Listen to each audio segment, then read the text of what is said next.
నమస్తే welcome to four sides TV exclusive drive నేను మీ సంపత్ కుమార్ 60 రోజులు శాసనసభకు హాజరు కాకపోతే వేటు పడుతుంది అని స్పీకర్ డిప్యూటీ స్పీకర్ చెప్పగానే సోమవారం అసెంబ్లీకి వెళ్లి వచ్చారు వైఎస్ జగన్ అసలు ఎలాంటి లెక్కలు వేసుకోలేదు అయితే అసలు విషయం ఏమిటంటే గవర్నర్ ప్రసంగం చేసిన రోజును శాసనసభ కార్యకలాపాల్లో భాగంగా గుర్తించారు అంటే సోమవారం వైసీపీ సభ్యులు సభకు వచ్చినా రానట్టే మరో విషయం ఏమిటంటే వైసీపీ ఎమ్మెల్యేలకు 60 రోజుల గండం ముంచుకొచ్చేందుకు ఇంకా చాలా సమయం ఉంది ప్రస్తుత శాసనసభ సమావేశాల పని దినాలను కలిపిన ఈ ప్రభుత్వంలో ఇప్పటిదాకా 43 రోజులు మాత్రమే అసెంబ్లీ జరిగినట్లు అంటే జగన్కు ఇంకో 17 రోజుల గడువు ఉంది కానీ తెలుసో తెలియకో సోమవారం వైసీపీ సభ్యులు అటెండెన్స్ కోసం సభకు వెళ్ళొచ్చారు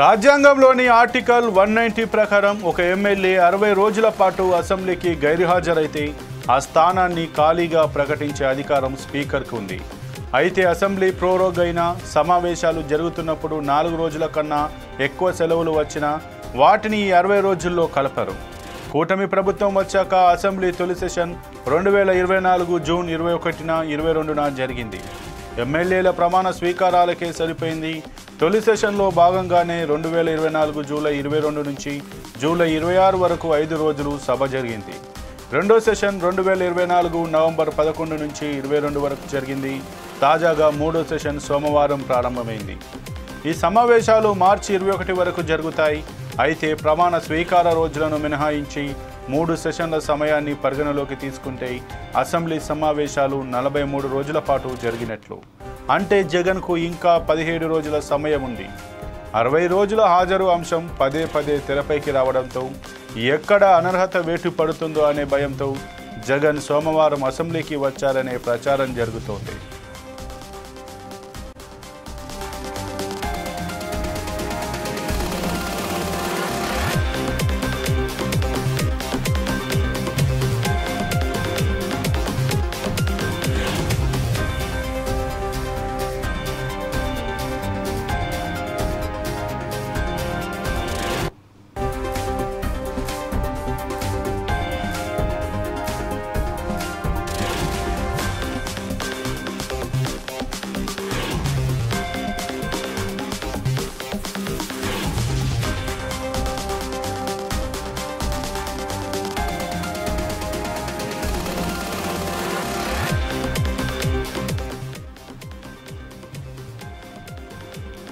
ఇక అటెండెన్స్ రిజిస్టర్లో సంతకం పెట్టగానే వచ్చిన పని పూర్తయినట్లు భావించిన వైసీపీ సభ్యులు పట్టుమని 10 నిమిషాలు కూడా అసెంబ్లీలో ఉండకుండా వెనుదిరిగారు ఇక్కడ ఒకే తిరకాసు వచ్చింది గవర్నర్ ప్రసంగం రోజును వర్కింగ్ డేగా పరిగణించాలని అసెంబ్లీ అధికారులు చెబుతున్నారు స్పీకర్ అధ్యక్షన జరిగితేనే వర్కింగ్ డే అవుతుందని గవర్నర్ ప్రసంగం అసెంబ్లీ సమావేశాల ప్రారంభానికి ముందు జరిగే లాంఛనమేనని స్పష్టం చేశారు ఈ లెక్కన జగన్పై 60 రోజుల నిబంధన కత్తి వేలాడుతూనే ఉంది అనర్హత వేటు తప్పించుకోవాలంటే ఈ సెషన్లో కానీ వచ్చే శీతాకాల సమావేశాల్లో కానీ మరోసారి అసెంబ్లీకి జగన్ మళ్ళీ రావాల్సిందే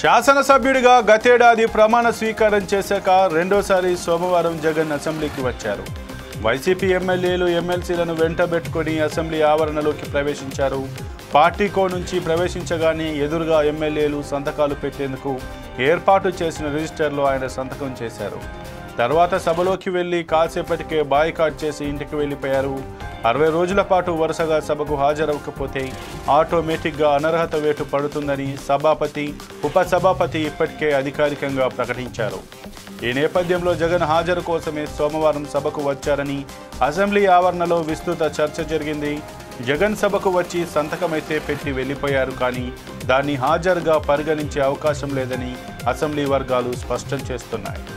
మరోవైపు అసెంబ్లీ నుంచి వాకౌట్ చేసి వెళ్లిపోయిన తర్వాత జగన్ తన పార్టీ ఎమ్మెల్యేలు ఎమ్మెల్సీలతో సమావేశమయ్యారు. ప్రభుత్వం తమకు ప్రతిపక్ష హోదా ఇచ్చే అవకాశం లేదని, ఇక నుంచి అసెంబ్లీకి వెళ్లకూడదని నిర్ణయం తీసుకున్నారు. ప్రజా సమస్యలపై మాత్రం పోరాడాలంటూ పార్టీ నాయకులకు దిశానిర్దేశం చేశారు వైఎస్ జగన్.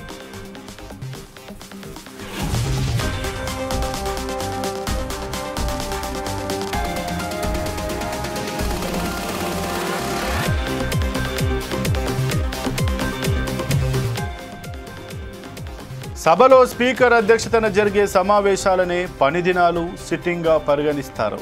సోమవారం శాసనసభలో సమావేశమైన ఉభయ సభల సభ్యులను ఉద్దేశించి గవర్నర్ ప్రసంగించారు. వేదికపై శాసన మండలి చైర్మన్, శాసన సభాపతి కూడా ఉన్నారు. సభకు ముగ్గురు అధ్యక్షత వహించే పరిస్థితి ఉండదు కాబట్టి ఈ ప్రసంగాన్ని సిట్టింగ్ కిందకు తీసుకోరని అంటున్నారు. గవర్నర్ ప్రసంగం ముగియగానే సభ వాయిదా పడింది.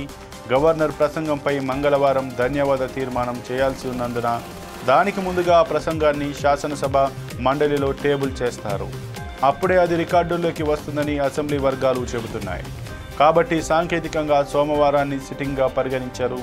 ఆ రోజు సభ్యుల సంతకాలు పెట్టినా వాటిని హాజరుగా లెక్కలోకి తీసుకోరని చెబుతున్నారు.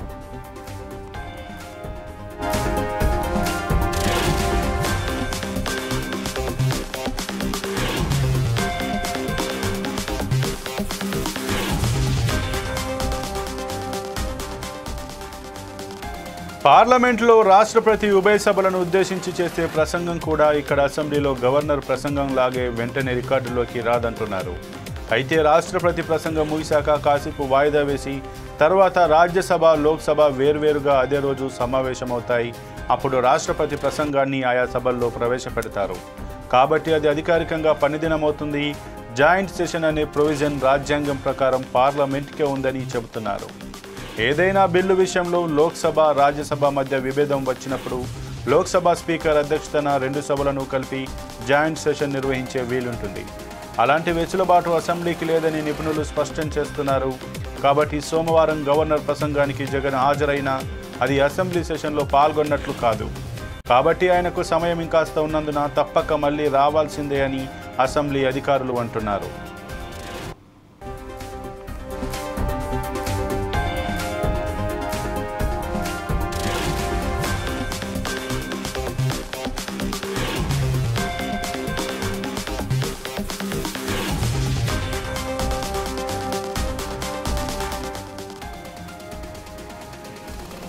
అరవై రోజులు శాసనసభకు హాజరు కాకపోతే వేటు పడుతుంది అని స్పీకర్, డిప్యూటీ స్పీకర్ చెప్పగానే సోమవారం అసెంబ్లీకి వెళ్లి వచ్చారు వైఎస్ జగన్.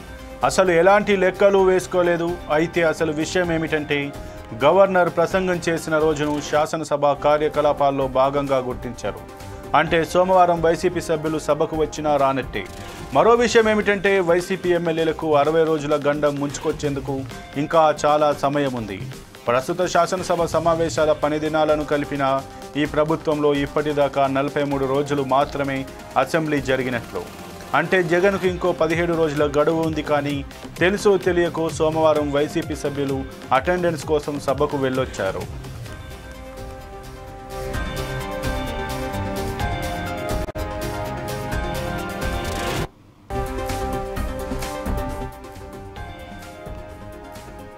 రాజ్యాంగంలోని ఆర్టికల్ 190 ప్రకారం ఒక ఎమ్మెల్యే 60 రోజుల పాటు అసెంబ్లీకి గైర్హాజరైతే ఆ స్థానాన్ని ఖాళీగా ప్రకటించే అధికారం స్పీకర్కు ఉంది. అయితే అసెంబ్లీ ప్రోరోగ్ అయిన సమావేశాలు జరుగుతున్నప్పుడు 4 రోజుల కన్నా ఎక్కువ సెలవులు వచ్చినా వాటిని 60 రోజుల్లో కలపరు. కూటమి ప్రభుత్వం వచ్చాక అసెంబ్లీ తొలి సెషన్ 2024 జూన్ 21న 22న జరిగింది. ఎమ్మెల్యేల ప్రమాణ స్వీకారాలకే సరిపోయింది. తొలి సెషన్లో భాగంగానే 2024 జూలై 22 నుంచి జూలై 26 వరకు 5 రోజుల సభ జరిగింది. రెండో సెషన్ 2024 నవంబర్ 11 నుంచి 22 వరకు జరిగింది. తాజాగా మూడో సెషన్ సోమవారం ప్రారంభమైంది. ఈ సమావేశాలు మార్చి 21 వరకు జరుగుతాయి. అయితే ప్రమాణ స్వీకార రోజులను మినహాయించి 3 సెషన్ల సమయాన్ని పరిగణలోకి తీసుకుంటే అసెంబ్లీ సమావేశాలు 43 రోజుల పాటు జరిగినట్లు. అంటే జగన్కు ఇంకా 17 రోజుల సమయం ఉంది. 60 రోజుల హాజరు అంశం పదే పదే తెరపైకి రావడంతో ఎక్కడ అనర్హత వేటు పడుతుందో అనే భయంతో జగన్ సోమవారం అసెంబ్లీకి వచ్చారనే ప్రచారం జరుగుతోంది.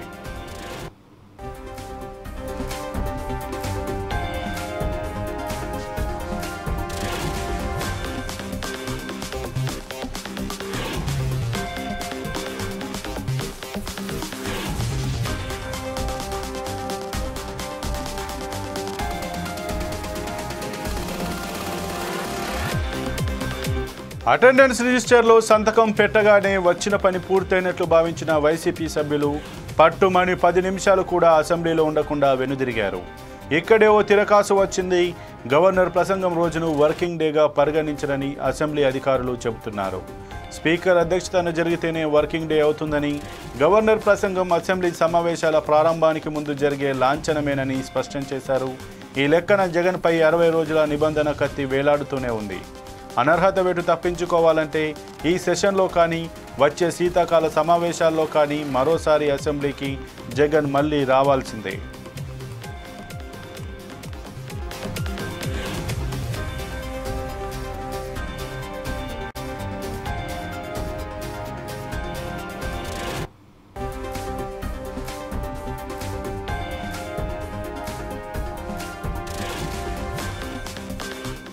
శాసనసభ్యుడిగా గతేడాది ప్రమాణ స్వీకారం చేశాక రెండోసారి సోమవారం జగన్ అసెంబ్లీకి వచ్చారు. వైసీపీ ఎమ్మెల్యేలు ఎమ్మెల్సీలను వెంటబెట్టుకుని అసెంబ్లీ ఆవరణలోకి ప్రవేశించారు. పార్టీకో నుంచి ప్రవేశించగానే ఎదురుగా ఎమ్మెల్యేలు సంతకాలు పెట్టేందుకు ఏర్పాటు చేసిన రిజిస్టర్లో ఆయన సంతకం చేశారు. తర్వాత సభలోకి వెళ్లి కాసేపటికే బాయ్కాట్ చేసి ఇంటికి వెళ్లిపోయారు. 60 రోజుల పాటు వరుసగా సభకు హాజరవ్వకపోతే ఆటోమేటిక్గా అనర్హత వేటు పడుతుందని సభాపతి, ఉపసభాపతి ఇప్పటికే అధికారికంగా ప్రకటించారు. ఈ నేపథ్యంలో జగన్ హాజరు కోసమే సోమవారం సభకు వచ్చారని అసెంబ్లీ ఆవరణలో విస్తృత చర్చ జరిగింది. జగన్ సభకు వచ్చి సంతకమైతే పెట్టి వెళ్లిపోయారు, కానీ దాన్ని హాజరుగా పరిగణించే అవకాశం లేదని అసెంబ్లీ వర్గాలు స్పష్టం చేస్తున్నాయి. మరోవైపు అసెంబ్లీ నుంచి వాకౌట్ చేసి వెళ్లిపోయిన తర్వాత జగన్ తన పార్టీ ఎమ్మెల్యేలు ఎమ్మెల్సీలతో సమావేశమయ్యారు. ప్రభుత్వం తమకు ప్రతిపక్ష హోదా ఇచ్చే అవకాశం లేదని, ఇక నుంచి అసెంబ్లీకి వెళ్లకూడదని నిర్ణయం తీసుకున్నారు. ప్రజా సమస్యలపై మాత్రం పోరాడాలంటూ పార్టీ నాయకులకు దిశానిర్దేశం చేశారు వైఎస్ జగన్.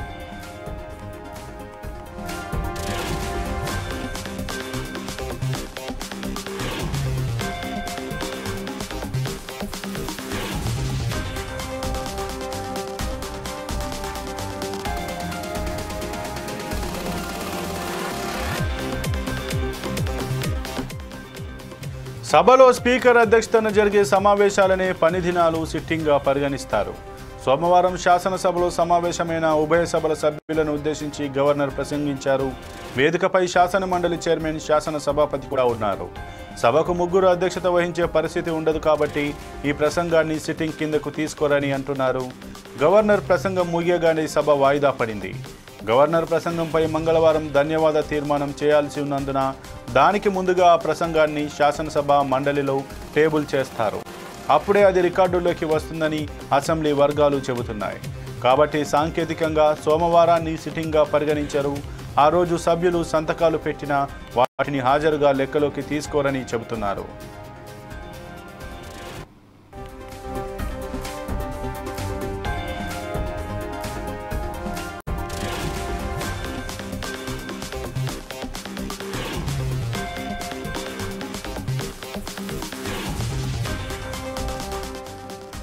పార్లమెంటులో రాష్ట్రపతి ఉభయ సభలను ఉద్దేశించి చేసే ప్రసంగం కూడా ఇక్కడ అసెంబ్లీలో గవర్నర్ ప్రసంగం లాగే వెంటనే రికార్డుల్లోకి రాదంటున్నారు. అయితే రాష్ట్రపతి ప్రసంగం ముగిశాక కాసేపు వాయిదా వేసి తర్వాత రాజ్యసభ, లోక్సభ వేర్వేరుగా అదే రోజు సమావేశమవుతాయి. అప్పుడు రాష్ట్రపతి ప్రసంగాన్ని ఆయా సభల్లో ప్రవేశపెడతారు. కాబట్టి అది అధికారికంగా పనిదినమవుతుంది. జాయింట్ సెషన్ అనే ప్రొవిజన్ రాజ్యాంగం ప్రకారం పార్లమెంట్కే ఉందని చెబుతున్నారు. ఏదైనా బిల్లు విషయంలో లోక్సభ, రాజ్యసభ మధ్య విభేదం వచ్చినప్పుడు లోక్సభ స్పీకర్ అధ్యక్షతన 2 సభలను కలిపి జాయింట్ సెషన్ నిర్వహించే వీలుంటుంది. అలాంటి వెసులుబాటు అసెంబ్లీకి లేదని నిపుణులు స్పష్టం చేస్తున్నారు. కాబట్టి సోమవారం గవర్నర్ ప్రసంగానికి జగన్ హాజరైనా అది అసెంబ్లీ సెషన్లో పాల్గొన్నట్లు కాదు. కాబట్టి ఆయనకు సమయం ఇంకాస్త ఉన్నందున తప్పక మళ్ళీ రావాల్సిందే అని అసెంబ్లీ అధికారులు అంటున్నారు.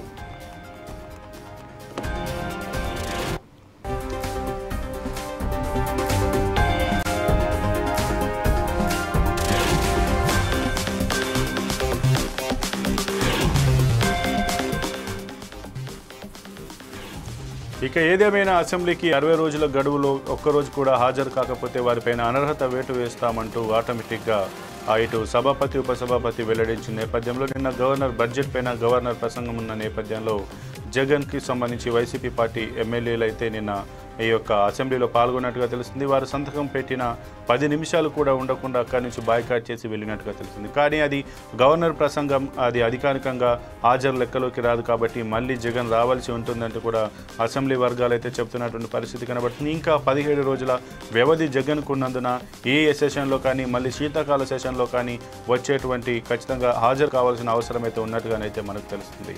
ఏదేమైనా జగన్ నిన్న అసెంబ్లీకి అయితే వచ్చారు, ఆ తర్వాత బాయ్కాట్ చేశారు. వారికి ప్రతిపక్ష హోదా కావాలంటూ కూడా భారీ ఎత్తున నినాదాలు చేసి బాయ్కాట్ చేసి వెళ్ళిపోయారు. కానీ ఈ పక్షంలో జగన్కి మాత్రం ఎట్టి పరిస్థితుల్లో మేము ప్రతిపక్ష హోదా ఇవ్వమంటూ కూడా చెప్పినటువంటి పరిస్థితి కనబడ్డది. ఈ నేపథ్యంలో ప్రజల్లో పోరాటం చేయాలంటూ కూడా జగన్ పార్టీ ఎమ్మెల్యేలతో జగన్ దిశానిర్దేశం చేసినట్టుగానైతే మనకు తెలుస్తుంది. ఇది వాళ్ళ 4 సైడ్స్ టీవీ ఎక్స్క్లూసివ్ డ్రైవ్. మరో ఎక్స్క్లూసివ్ డ్రైవ్లో మళ్ళీ కలుద్దాం. చూస్తూనే ఉండండి 4 సైడ్స్ టీవీ.